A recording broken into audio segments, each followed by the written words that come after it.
Hello there, film lovers everywhere.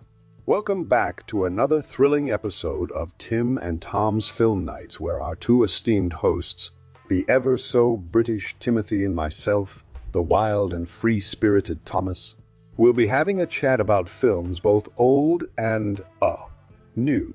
And boy, oh boy, do we have something spicy for you today.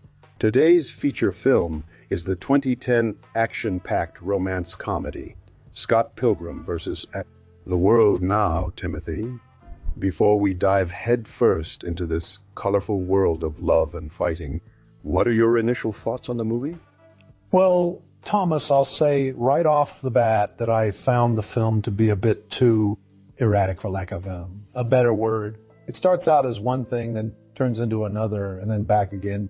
Sort of like a roller coaster ride without any real structure or cohesion. As for the story itself, it's just an odd mashup of genres that I found difficult to connect with. Well, I must say, Timothy, that's quite a surprising take on a film that I personally consider to be a masterpiece of its genre. It's not supposed to have traditional structure or cohesion. It's an homage to 80s and 90s arcade games like Final Fight and Street Fighter, with a dash of the Breakfast Club-esque teen romance thrown in for good measure. But let's not digress too much, eh? What did you think about the performances, especially by Michael Cera as Scott Pilgrim and Mary Elizabeth Winstead as Ramona Flowers? Well, Thomas, I must say that Michael Cera was quite adequate as Scott Pilgrim. He portrayed the character's laziness and lack of motivation well enough. However, I found Mary Elizabeth Winstead's performance as Ramona Flowers to be somewhat underwhelming. She had potential, but seemed to fall short of truly capturing the essence of a strong and enigmatic woman who is also vulnerable at times. The supporting cast was decent enough, but they often felt like mere background characters that didn't have enough screen time to develop fully.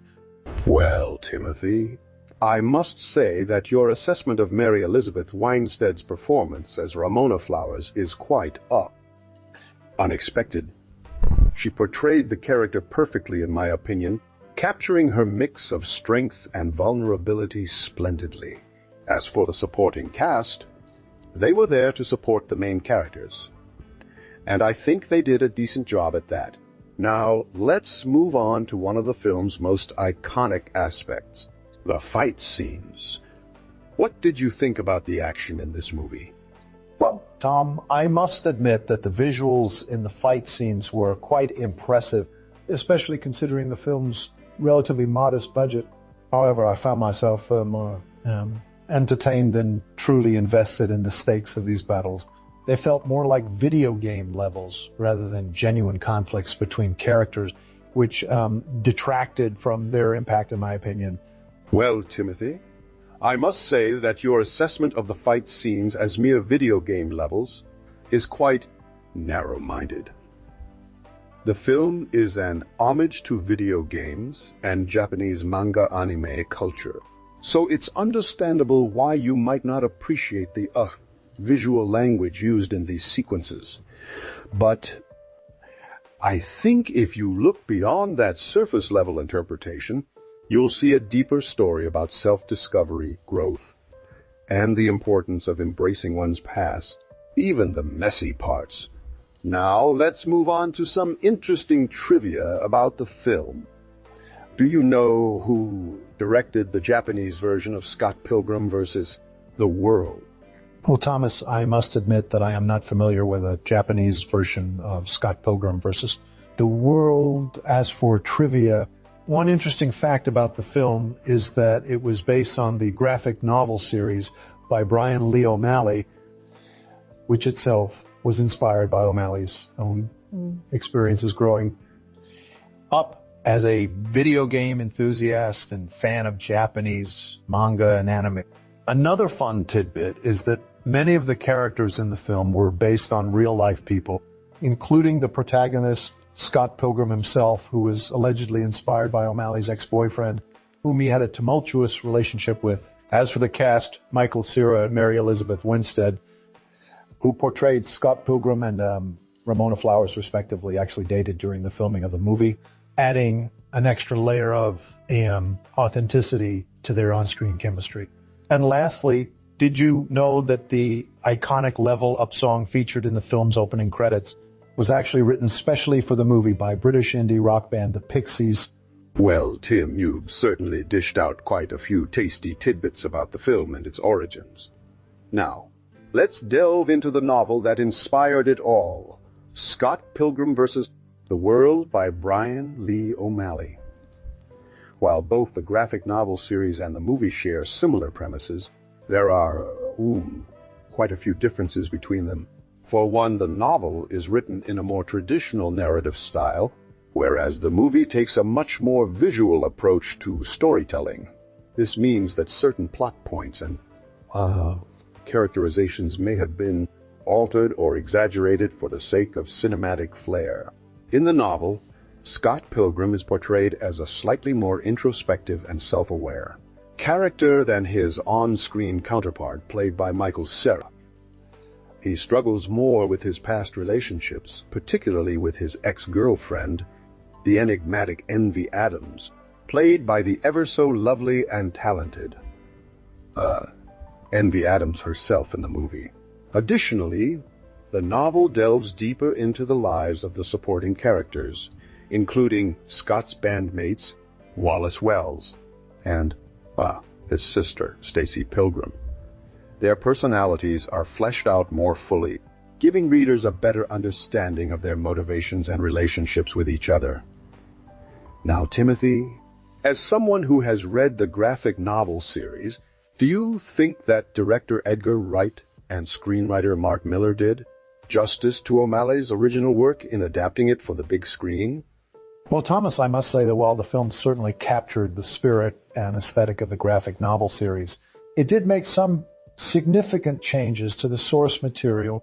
As you mentioned earlier, Scott Pilgrim is portrayed as being more introspective in the novel, which allowed for deeper exploration of his relationships with Ramona Flowers and Envy Adams.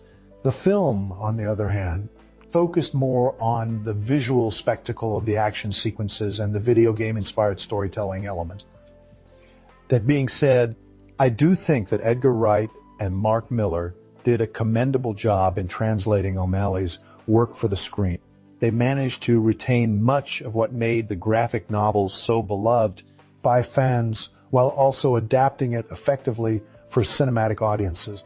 The casting choices were particularly impressive, as they perfectly captured the essence of each character from the books and brought them to life on the big screen.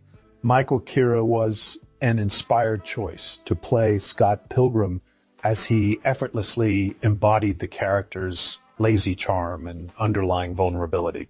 Mary Elizabeth Winstead also did an excellent job as Ramona Flowers, balancing her enigmatic allure with a sense of warmth and humanity.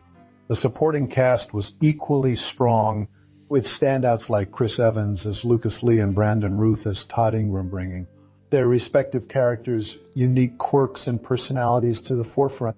In terms of the film's influence on other media, Scott Pilgrim vs. The World has had a significant impact on pop culture since its release in 2010. The movie's blend of action, comedy, and romance has inspired numerous films and TV shows that followed in its wake. Some notable examples include Netflix Umbrella Academy, which shares similarities with Scott Pilgrim in terms of its dysfunctional family dynamic and superhero-inspired storytelling. Other projects like the animated series Invincible have also been influenced by both the graphic novel series and the film adaptation. Overall, while there were some differences between the original source material and the movie adaptation, I believe that Edgar Wright and Mark Miller did a fantastic job in bringing Scott Pilgrim vs. The World to life on screen. The casting choices were superb, and the film's unique blend of genres and visual style has left an indelible mark on pop culture since its release. Well said, Timothy. Now let's move on to discuss some other media that were influenced by Scott Pilgrim vs. The World. One show that comes to mind is Netflix The Umbrella Academy, which premiered a year after the film's release in 2010. While the two series share similarities in their dysfunctional family dynamic and superhero-inspired storytelling, they also have some key differences. The Umbrella Academy, based on the eponymous comic book series by Gerard Way and illustrated by Gabriel Beek, follows a group of adopted siblings who, as children, were recruited by a billionaire industrialist named Sir Reginald Hargreaves to train them as superheroes. However, as adults, they've all gone astray, struggling with their abilities and personal demons. Sound familiar? The show's visual style is heavily inspired by both the film and its graphic novel counterpart, with vibrant colors, exaggerated characters' designs, and a distinctive cartoonish flair. But where Scott Pilgrim took its cue from Japanese manga and anime, the Umbrella Academy borrows more from Western comics and graphic novels. One of the most obvious nods to Scott Pilgrim is the use of leveling up as a central theme in both series. In Scott Pilgrim, protagonist Scott must literally fight his way through various challenges to win the love of, his dream girl, Ramona Flowers. In the Umbrella Academy, each character confronts their own personal demons and traumas to become better versions of themselves. What do you think about these similarities, Timothy? Do you believe that Scott Pilgrim vs. the World has had a lasting impact on subsequent pop culture productions like the Umbrella Academy? Well, Thomas, I think it's evident that both Scott Pilgrim and the Umbrella Academy share similar themes of personal growth and self-discovery, but they approach these topics from different angles. While one is rooted in Japanese manga and anime influences, the other draws more inspiration from Western comics and graphic novels. As for Scott Pilgrim's lasting impact on pop culture, it's hard to deny its influence on subsequent productions like the Umbrella Academy. The unique blend of action, comedy, and romance has resonated with audiences around the world, inspiring countless imitations but few true successors. In conclusion, Scott Pilgrim vs. the World is a visually stunning and action-packed journey into the depths of love, relationships, and personal growth. With memorable characters, thrilling battles, and a heartwarming message about accepting yourself, this film has earned its place in pop culture history. Whether you're a diehard fan of the graphic novel series or a casual moviegoer looking for an exciting adventure, Scott Pilgrim vs. the World is a must-watch. So, Thomas, do you have any final thoughts on this fantastic film? Well, Timothy, I've always been a sucker for a good romance story, and Scott Pilgrim vs. the World delivers that in spades with its unique take on the classic love triangle trope. Add in the action-packed battles between reality and the protagonist's inner demons, and you have a film that truly transcends genre boundaries.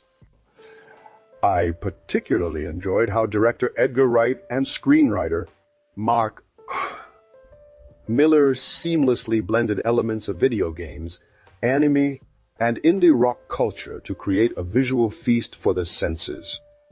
While some may argue that the film sacrifices character development for style over substance, I think it's precisely this balance between form and content that makes Scott Pilgrim vs. the World so enduringly watchable. So, folks, what did you think of our discussion? Do you agree or disagree with us about Scott Pilgrim vs. the World? Let us know in the comments section below.